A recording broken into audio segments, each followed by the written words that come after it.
Hi there, Professor Bannock. So today I'm going to be talking about Kantian ethics and what I've learned from the unit and the Brown reading and the VoiceThread, as my VoiceThread account isn't really working at the moment. So until we figure that out, I just wanted to make this video. I have some questions from the notes that I took regarding Kantian ethics, and also just if I wanted to kind of combine what my comments would have been on the VoiceThread into kind of a whole encompassing video. So first I want to just give an overview of the what I learned and kind of talk about my opinions on it and ask some questions. So Kantian ethics is, I think definitely the most, as Brown kind of said it, it's definitely the most comprehensive and plausible form of ethics, in my opinion, that we've learned about. It definitely has more points that I agree with than almost anything else that we've learned, because I think it's closest to natural law that we've gotten, and I'm definitely a big supporter of the natural law theories. I think that he's getting closer to it with these points about not only goodwill and intention being the most important thing, because I think that definitely has, because I think it's kind of the first time we've seen that. And I think it's the first time that we've realized that we've seen consequences not decide, consequences not necessarily decide the goodness of the act, because a lot of times what we plan to do and what actually happens are two different things, and that doesn't necessarily make the act a bad act. For example, if we were to intend to help somebody pick up their books and ended up knocking them over and them falling onto the ground and getting cut, the end result of the action that we took would be them getting hurt, but we didn't intend to hurt them. And I think, and that's a very, very basic example, but I think that Kant definitely sees the importance of intention and goodwill. And I think that that's also, he makes a good point about it being the only thing without qualification. If we don't desire pleasure, rather to do good and respect others and treat them as an end, and not necessarily as the means, then essentially what we're doing is allowing ourselves to do more than just do good based on just doing good, or do good based on pleasure, as the theories of as the theories of utilitarianism and of even in some ways Aristotle's theories used are attacked. And sorry for my distraction there. But yes, so as you said in class, a computer with no emotion has ethics according to Kant, because it's based off reason and logic and not emotion. So while I see the technical standpoint of that, I didn't think I asked this in class. My question on that is, how does that make sense? Because he sees animals also as creatures that don't really deserve that respect that humans do. And so how could he possibly see a computer as something that does? And I just don't understand exactly what that's saying, because obviously a computer doesn't have ethics. It's simply a machine that humans have created. And so, yeah, I think that there's still this outstanding, thing about humans that makes them different from everyone else. They have those ethics. And I think a lot of it is emotion. So emotions play a factor in everything. And so while we shouldn't necessarily use them to decide what's right and wrong, I think they definitely play a factor in it, because it's not real to consider things solely based off fact and with emotion instead. So I just wanted to ask why he was coming from that point of view. And I do understand that he was trying to avoid the religious kind of spiritual aspect in terms of his methods. But I just don't understand how he could be that far apart from emotions when he believes in goodwill and doing what's right. And so when it comes to his maxims. I think that those can definitely be a good way of determining whether something is good or not, because especially under the two tests of universability, because they do in fact make sense.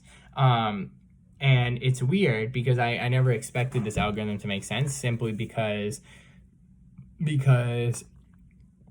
killing is wrong, because I like, in other words, as a person in the realist form, I believe that killing is wrong because you're taking a beautiful gift of life from somebody, and you're depriving them and all of their loved ones of themselves, and also because how would one feel if their own life was taken? And I have several different reasons, and because you're taking a gift of God, and God said, you shall not kill, and there's so many different reasons that you could cite for.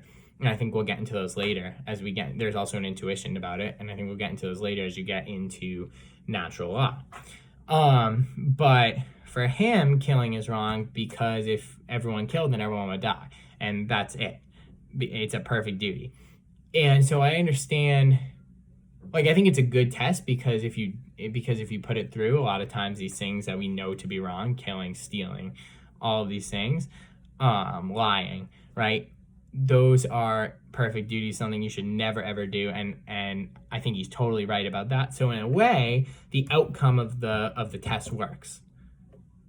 You know that it's wrong, but all the time. But so I think he's getting at something, but at the same time, I just don't think his reasoning is right. Why it doesn't have to be so technical, and I think his method works, like I said, in determining certain things, but and also his lying, which I'll get into in the 7.2 video, his series on lying, I think he goes way too far when he says that lying is not even okay to save someone's life. And I don't think he considers that. I don't think he considers the degree of certain morality. So he doesn't necessarily consider that the degree of lying versus the degree of killing is different. And again, that's my opinion, but I just think that, and I don't think either of them are right. I just don't think that when it comes down to both, that they should, if they both pass the perfect duty test, then all of a sudden they're both equally wrong, and you need to do what presents itself in the moment. I don't think that's true. For imperfect duty, I had a question about that.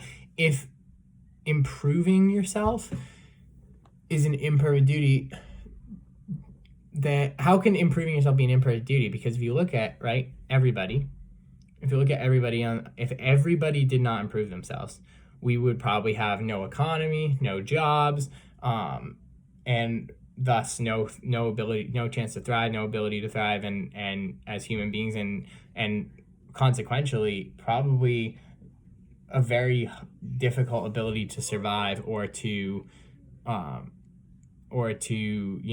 live a happy life. And I think that's even worse than his theory on stealing, where if everyone stole, no one would have anything. If everyone improved themselves and didn't improve themselves, then how could we even ever function as a civilization? There needs to be people who are constantly working on themselves, constantly reaching higher positions, constantly, performing tasks that need to be done in order to have a thriving society. The second formulation, 100% agree with it. I think it's very, very, very, very, very real and correct, and we need to treat people as, as an end, not as the means to the end. And I think that when we do that, it's almost as simple as when you go up to somebody at a restaurant and you say, thank you so much for serving. Oh, what's your name, right? Making them feel like a human being and not a robot. It's the same thing. And I think you just hit the money on that one. And I think that needs to be something that is examined more often, without a doubt. For formulations 3 and 4, I think that they're simply going off of formulation 2. We need to, act according to ourselves in an autonomous way. We need to, kind of act with this rational will, because when we do that, we are essentially allowing ourselves to treat other people with respect and allowing them to choose their own life. And I think that goes off formulation 2 perfectly. Again, completely agree. And for formulation 4, this is something that obviously does not happen today. I mean, our society, our country, our state is not a kingdom of ends. Our world is certainly not a kingdom of ends. More and more people every day are treated as, not less than human. Factory workers who are, as we explored with capitalism, who are forced to work ridiculous hours and yet earn no wage. In other words, our social justice, our ideas of social justice, and our value of all human beings and honoring of each other's dignity needs to be completely worked on. But I think obviously Kant was way ahead of his time here, because this is how the world should be. And my question about that is that what he kind of was getting at? Would Kant have said all people all over the world are equal and deserve the same opportunity, regardless of race, gender, sexuality? Even if Kant was alive today, would he say that? Because that's my question. A lot of times people say all men are equal or all people are created equal, but yet they have these beliefs that we go back in time and we see, oh no, they believed in slavery, they believed in this. So that was my question there. I think ends are certainly good in themselves. We need to certainly examine the fact that, I've heard this. Well, so I'm wondering, so ends here obviously simply means, ends here certainly simply means that there's this idea of kind of treating all people, that they're important, not just doing things for the pleasure, but doing things for good. But my question with that is, I've heard this expression, the ends don't justify the means, and that talks about ends as consequences, which is exactly the opposite of, and means are good in that case. Like means are, how we treat people, how we get there. So I think there's two different meanings, but I just wanted to clarify that as well. And also just clarify the meaning of ends a little more in terms of Kant.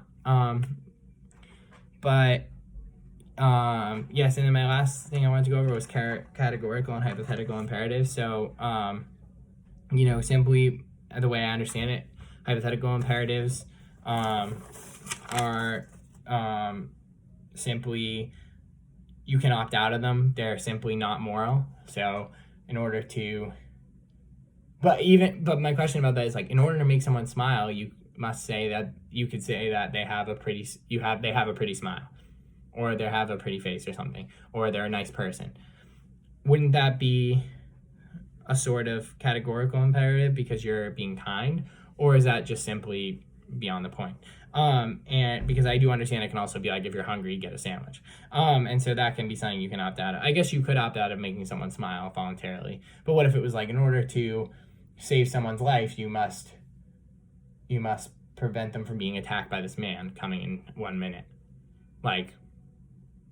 Wouldn't that, or in order to do the right thing, you must not lie, right? So would that, I'm just a little confused with that.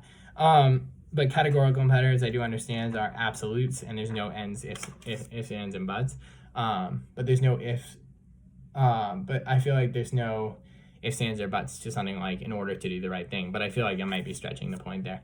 But anyway, yeah. So obviously, as you can see, this was a different way of approaching the VoiceThread, and but I hope that this 15-minute video is sufficient enough to cover kind of the slides that I wanted to cover with the 7-1 lecture on Kant. I think I kind of hit all of the slides here, the imperatives, maxims, universality, the consistency of will. But thank you so much for watching. I hope that covered kind of everything I needed to cover in general. And I definitely have grasped the topic completely. I went through all of the Brown book and made highlights and edits, and yeah, so thank you so much.